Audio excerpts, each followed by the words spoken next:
Hey guys, welcome to my channel. तो देखिए आज की वीडियो बहुत ज्यादा इंपॉर्टेंट है। क्यों इंपॉर्टेंट है? ग्रुप डी वालों के लिए तो बहुत ज्यादा इंपॉर्टेंट है। क्यों? क्योंकि देखिए आप सभी को पता ही है कि एनटीपीसी सीबीटी 1 का रिजल्ट आ चुका है और उसकी कट ऑफ ने सभी को रुलाया है। सभी की आंखों से आंसू टपका दिए हैं।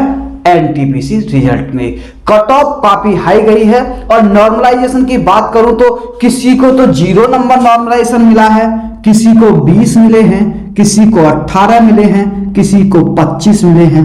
तो नॉर्मलाइजेशन का खेल भी काफी गड़बड़ वाला है। इससे समझ में नहीं आता। जिसके 78 नंबर थे उसका सिलेक्शन नहीं हुआ और जिसके 58 नंबर थे उसका सिलेक्शन हो गया। जिसके 78 थे उसका सिलेक्शन तो हुआ ही नहीं और जिसके 58 थे उसका सिलेक्शन हो गया। ऐसी स्थिति में आपको क्या करना चाहिए? बहुत ज्यादा रुलाया है इस एनटीपीसी रिजल्ट ने। इससे आपको ग्रुप डी वालों को सबक लेना चाहिए। सबक क्या लेना चाहिए? देखिए हम बताना। एक तो इन्होंने क्या क्या है कि पोस्ट वाइज कट ऑफ निकाली है जिसकी वजह से कट ऑफ इतनी हाई चली गई है। अगर ये पोस्ट वाइज कट ऑफ ना निकालते तो इतनी हाई कट ऑफ नहीं जाती।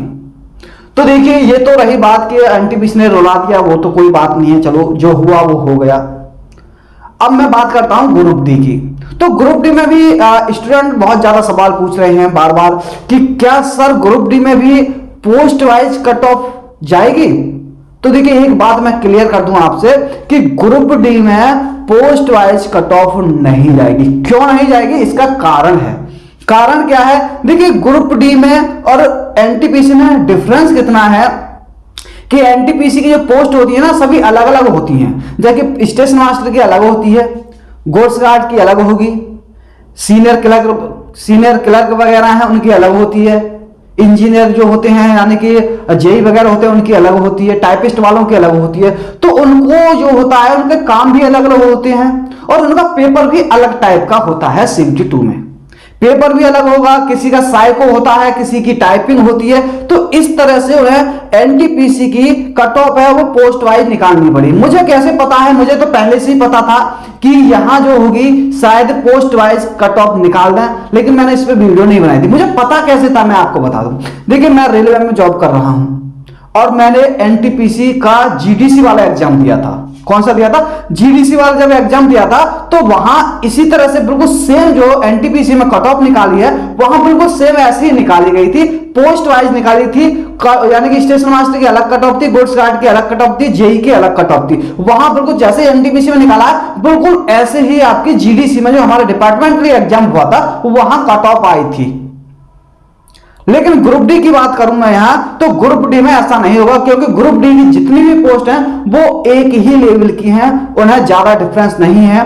सभी 1800 ग्रेड पे में आती हैं और सभी का काम इतना वो नहीं है कि उनको तो केवल ग्रेजुएशन हाई स्कूल ही, उनकी तो बस क्वालिफिकेशन ही हाई स्कूल है और हाई स्कूल जो वर्क है उनका लगभग सेम है। किसी भी वर्क में उनको अलग ऐसी चीज कोई नहीं है कि कहीं उनको साइको देना है या उनके लिए कुछ और देना है। इसमें तो 2 पेपर भी होने थे, ग्रुप डी में तो एक ही पेपर होना है।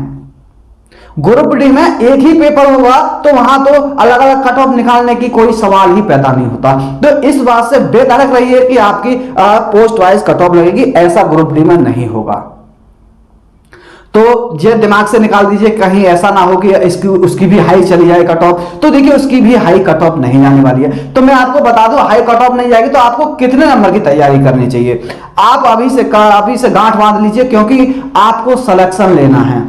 और देखिए मैं आपको बता दूं मैंने YouTube पर वीडियो बनाई थी एक कट ऑफ के बारे में, एनटीपीसी के बारे में, जिसमें मैंने 70 के आसपास कट ऑफ को लेके गया था तो मुझे गालियां पड़ी थी वहां। मैंने थोड़ी सी ऊपर क्या बता दी कट ऑफ, लोग बात कर रहे थे क्या इतनी कट ऑफ जाएगी? पागल हो गया भाई, इतनी कट ऑफ कहां चली जाएगी? अब नतीजा आपके सामने है। अगर मैंने और ऊपर कट ऑफ क्यों नहीं बनाई, क्योंकि और ऊपर बना देता तो पता नहीं कितनी गालियां पड़ती। तो इसलिए मैंने खींच के बताई थी 70 72 कट ऑफ लगभग। उस किसी की ज्यादातर पोस्ट की उतनी तो चली गई है कट ऑफ, लेकिन स्टेशन मास्टर गोल्ड गार्ड की थोड़ी हाई और चली गई है कट ऑफ। तो ये था उसमें, इसलिए लोग आप ज्यादा कट ऑफ बनाने से डरते हैं। लेकिन ग्रुप डी में आपको ये गलती नहीं करनी। देखिए ग्रुप डी में आपको करना क्या? ग्रुप डी में जो जनरल वाले हैं यानी कि जनरल वाले और ओबीसी वाले हैं इनको कितने नंबर की तैयारी करनी चाहिए। देखिए, आप नॉर्मलाइजेशन पर डिपेंड नहीं रहिए कि मेरे इतने हो जाएंगे तो नॉर्मलाइजेशन मिल जाएगा।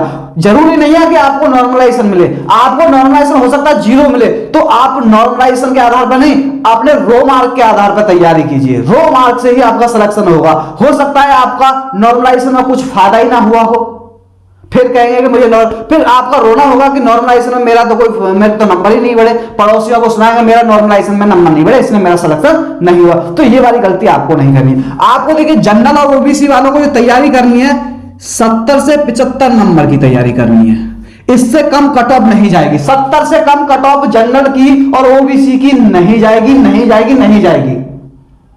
हो सकता है 1-2 जोन की गलती से 65-66 चली जाए, तो हमें फाइनली सिलेक्शन लेना है, तो उस डाउट में नहीं जीना कि हो सकता है कट ऑफ कम चली जाएगी तो मेरा सिलेक्शन हो जाएगा। हमें तो ये करना है कि जनरल ओबीसी वालों को कि 70 और 75 की तैयारी, 70 की तैयारी करनी ही करनी है। 70 से कम तो हमें रो मार्क लाने ही नहीं है।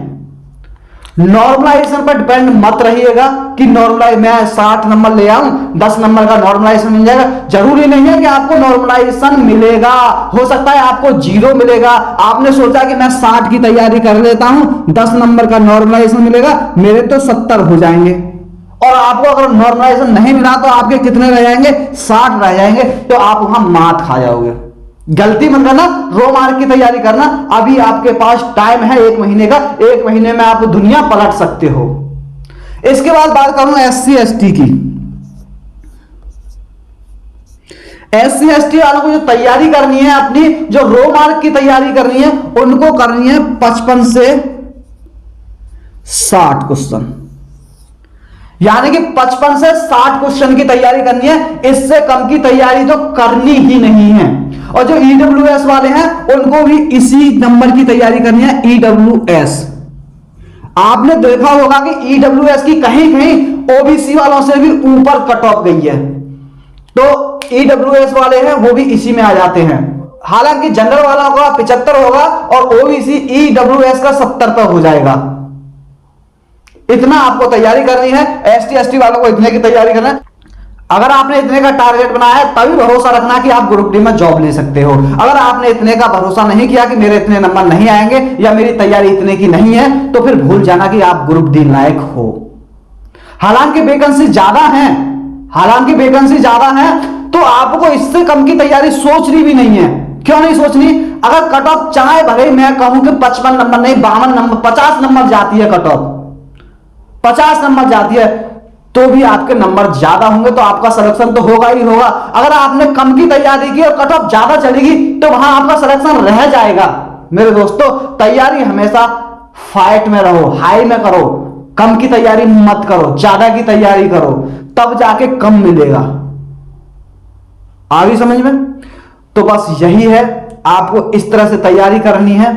आपको यह नहीं सोचना है कि कट ऑफ कम जाएगी, ज्यादा जाएगी। मैं आपसे फिर कहता हूं कि आप प्रीवियस ईयर की कट ऑफ से कंपैरिजन मत करो, मत करो। पिछली साल की कितनी कट ऑफ गई थी, कितनी नहीं गई थी। अब इस जो चल रही है 2022, इसमें देखो कि कट ऑफ कितनी जा सकती है, क्योंकि पहले लड़के इतनी ऑनलाइन और कोचिंग नहीं थी, पहले ऑनलाइन प्रैक्टिस सेट नहीं थे, ऑनलाइन सुविधा इतनी नहीं थी, दूर दूर तक कोचिंग सेंटर थे। अब घर के नजदीक सेंटर आ चुके हैं, ऑनलाइन इतनी सुविधा बढ़ गई है कि हर बच्चा तैयारी कर लेता है, तो कट ऑफ थोड़ी हाई ही जाएगी।